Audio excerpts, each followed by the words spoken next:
झाड़ेश्वर मंदिर परिसर में नूतन श्रीजगन्नाथ मंदिर प्रतिष्ठा उत्सव पर अनुष्ठित है कलश शोभायात्रा। जोगदेले शताधिक महिला।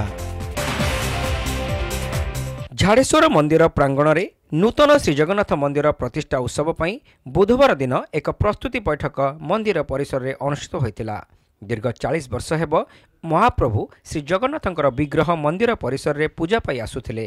किछि भक्त एवं कमिटीर सदस्य मानक प्रचेष्टार एक नूतन श्रीजगन्नाथ मंदिर शिलान्यास हेबा सह निर्माण कार्य चालू रहितिला। मंदिर काम पूर्णांग हेबा परे चलित मास 14 तारिख ठारू 17 तारिख पर्यंत मंदिर प्रतिष्ठा उत्सव अनुष्ठित हेबो बोली प्रस्तुति बैठक में सदस्य माने सूचना देथिले। एही कार्यसूची अनुसार 14 तारिख शुक्रवार प्रथम दिन में अंकुरारोपण सह धान्यादिभास मंडल स्थापना कार्यक्रम आदि अनुष्ठित होइतिला। 15 तारिख में एने एक कलश शोभायात्रा अनुष्ठित होइतिला।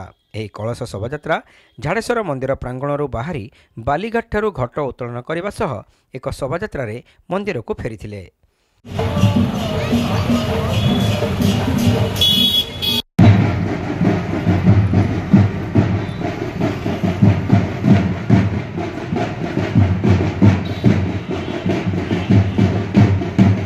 सेहीपरि 16 तारिख में सूर्य पूजा, गो पूजा, धरित्री पूजा, मंडल पूजा अनुष्ठित हेबा सह 17 तारिख अन्यान्य पूजा सांगकु श्री विग्रह मानकर प्राण प्रतिष्ठा, चक्रकूप स्थापन, श्री विग्रह मानकर सिंहासन आरोहण सह पूर्णाहुति कार्यक्रम अनुष्ठित हेबो बोली कमिटी पक्षरु सूचना दिया जायछि।